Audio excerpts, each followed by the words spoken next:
Hi friends, welcome to review of the day.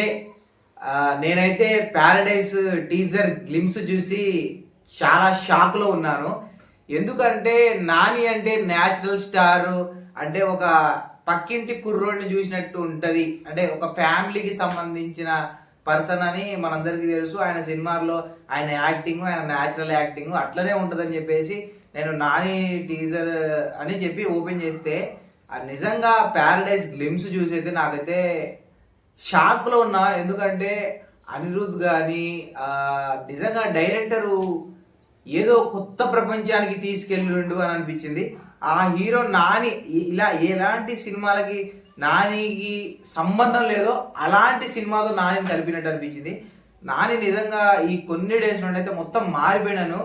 ఎందుకంటే దసరా, సరిపోదా శనివారం, అసలు ఈ సినిమాల్లో నుండి నాని హిట్ 3, ఇప్పుడు వచ్చిన హిట్ 3 టీజర్ గ్లిమ్స్, హిట్ 3, ఇప్పుడు ఇది ప్యారడైస్, అంటే మొత్తం వేరియేషనే మార్చేసింది. ఏదైతే ఒకప్పుడు నాని అని అనుకుంటా, ఆ నాని బయటికి వచ్చేసి అసలు ఒక సైకో, ఒక విలను, ఒక రక్తపాతం. అసలు ఆ బూతులు, ఆ మేడం ఎవరో, ఆ వాయిస్ ఓవరు, ఆ యాస, అంటే నేను ఆ సౌండ్ వస్తున్నప్పుడు సో వాళ్ళ అమ్మ అనుకుంటా, నాని వాళ్ళ అమ్మ అనుకుంటా, సో నాని స్టోరీ చెప్తుంది అని అనుకున్నా. కానీ ఒక లంజ అది చెప్పేసరికి అంటే అర్థం కాలే. కానీ ఏమన్నా ఫీల్ ఉందా భయ్య, నిజంగా ఎవరో సినిమాటోగ్రఫీ వేరే లెవెల్, కలర్ గ్రేడింగ్, విఎఫ్ఎక్స్, ఆ స్టోరీ లైన్ కూడా, అంటే పక్షులు పావురాలు ఒకటే చోట పుట్టినా కూడా ఆ కాకుల్ని పట్టించుకోలేదు, కాకులు ఇప్పుడు కాకులకి కొత్త అవతారం రుద్దారు అని, కాకులకి కత్తులు అందాయి. అసలు అదంతా ఒక కొత్త ప్రపంచం. అంటే నాకు నానిని చూపించినప్పుడు కూడా 2 జడలు, ఆ 2 జడలు చూసి ఖచ్చితంగా ఇది వీకింగ్స్, లేకపోతే ఇంకా ఇంటర్నేషనల్ మూవీస్ ఏమైనా ఉంటాయి కదా, మొత్తం హాలీవుడ్ బాలీవుడ్లో ఉన్న తోప్ మూవీస్, ఒక ఇది మన గేమ్ ఆఫ్ థ్రోన్స్ టైప్లో ఆ విజువల్స్ కనబడ్డాయి నాకు. ఆ సినిమాటోగ్రఫీ కానీ, ఆ ఎడిటింగ్ కానీ, ఆ పక్షులు కానీ, ఆ అనిరుద్ బీజియం అయితే వేరే లెవెల్ ఆడైంది. ఎవ్వరు దీనికి అనిరుద్ కాకుండా ఇంకెవరు న్యాయం చేయలేరు అన్నట్టు కనిపించింది. నిజంగా సినిమాకి మాత్రం డైరెక్షన్, మెయిన్గా డైరెక్షన్ అసలు నానికి స్టోరీకి ఎట్లా కనెక్ట్ చేసిండో. కానీ శ్రీకాంత్ వదిలి అయితే హిట్ కొట్టి, టీజర్ చూసి చెప్పొచ్చు భయ, హిట్ అయితే ఖచ్చితంగా పాన్ ఇండియా మూవీ అయితే అనుకోవచ్చు. ఎందుకంటే హిందీలో కూడా అదే బూతులు మెయింటైన్ చేసిండు, తమిళ్లో మలయాళం కూడా అదే బూతి మెయింటైన్ చేసిండు. చాలామంది అంటే ఫీల్ అయినా ఏదైనా కూడా ఆ సినిమాకి ఆ బూతి ఉండడం కరెక్టే, మంచిదే అని అనిపించింది. అంటే తప్పు లేదు, కొన్ని సీన్లని పచ్చిగా చూపించాలంటే అలాంటి చూపించడం తప్పు లేదు అనిపించింది. అసలు విజువల్ షార్ట్స్ కానీ అసలు మైండ్లోంచి పోవట్లేదు. ఆ నీళ్ళలోంచి ఇట్లా బయటికి ఇది మన పచ్చబొట్టు, ఆ భూతి ఒకటి, ఆ కొన్ని పక్షులు ఎగిరేయి, కొన్ని పైనుండి ఏదైతే మొత్తం శవాలుండి అక్కడ నుండి కాకులు ఎగిరేయి, ఈ విజువల్ చూస్తే అసలు ఇది మన తెలుగు సినిమానైనా అనిపించింది. నిజంగా ఒక టీఎఫ్ఐ బాగుపడుతుంది, అంటే టీఎఫ్ఐలో మెరుగుదనం, అభివృద్ధి వచ్చిందని అనిపించింది.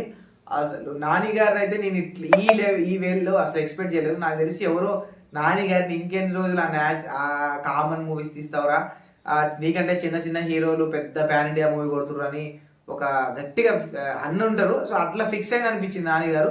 ఏదైనా ఇక ఈ లవ్వులు ఇవన్నీ ఓకే, కానీ ఇక చాలు, ఈ పాన్ ఇండియా మొత్తం రక్తపాతం, ఫ్యాన్ వార్లు ఈ రేంజ్లోకి వెళ్ళిపోవాలని ఫిక్స్ అయిపోయాడు. అసలు సరిపోదా శనివారం, ఈ దసరాలో కూడా వేరే లెవెల్ ఉంటుంది, యాక్టింగ్ కానీ, ఆ విలనిజం కానీ, ఆ ఫైట్ సీన్స్ కానీ. ఎందుకంటే మనంతా తెలుగు వాళ్ళంతా మాస్ ఆడియన్స్, సో ఖచ్చితంగా మాస్ని ఎక్కువ అట్రాక్ట్ చేస్తారు, మాస్కి ఎక్కువ ఫ్యాన్ ఫాలోయింగ్ ఉంటుంది.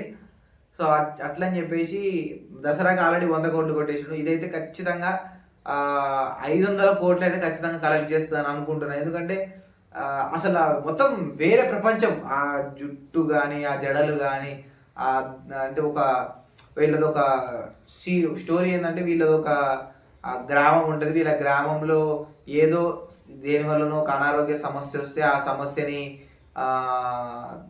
వెతుక్కుంటూ వెళ్తే వేరే వాళ్ళు వీటిని పగబట్టడం, వీళ్ళ మీద అటాక్ చేయడం, అట్లాంటివి ఏదైనా ఉండొచ్చు. మంచి స్టోరీ అయితే ఉంటుంది అనిపించింది. అంటే సీన్ పరంగా చాలా బాగుంటుంది అనిపించింది. విజువల్స్ అన్ని అన్నిట్లో ఏ టు జెడ్ ఈ సినిమాకి అనిరుద్ధ్ చాలా లేట్ చేసిండు. అంటే వేరే మూవీస్ వల్ల ఈ సినిమాకి చాలా లేట్ చేసిండు. అయినా కూడా వాళ్ళు ఈ గ్లిమ్స్కి, ఈ సినిమాకి, ఈ బీజిఎమ్స్ అంటే ఈ విజువల్స్కి ఖచ్చితంగా వేరే వాళ్ళు వద్దు, అనిరుద్ధే కావాలని చెప్పేసి అనిరుద్ధ్ కోసం వెయిట్ చేసి ఆయన టైం ఉన్నప్పుడు డేట్స్ తీసుకొని శ్రీకాంత్ వదిలేగా చేశారు. సో నాకు తెలిసి అంటే ప్రతి ఇయర్ 3 సినిమాలు అయితే నాని గారు టార్గెట్ పెట్టుకున్నారు. లాస్ట్ టైం కూడా 3 సినిమాలు హిట్ కొట్టారు. సో ఇప్పుడు హిట్ 3 ఒకటి వస్తుంది. మన ఇప్పుడు వచ్చిన ప్యారడైస్ అంటే స్వర్గమా నరకమా? స్వర్గమే అనుకుంటా. ఈ హైదరాబాద్ ప్యారడైస్ తెలుసు మనకి.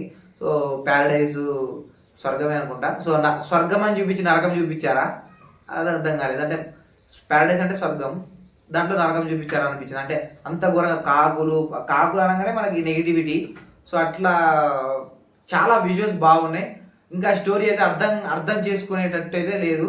సో మొత్తం స్టోరీ అయితే అర్థమయ్యేటట్టు లేదు. నేను ఫస్ట్ దాకా వాయిస్ ఎవరు ఇచ్చేది వాళ్ళ అమ్మ అనుకున్నా, కానీ మొత్తానికి వాళ్ళ అమ్మ ఒక అనేసరికి అబ్బా అయితే ఆమె కాదనుకున్నా. అది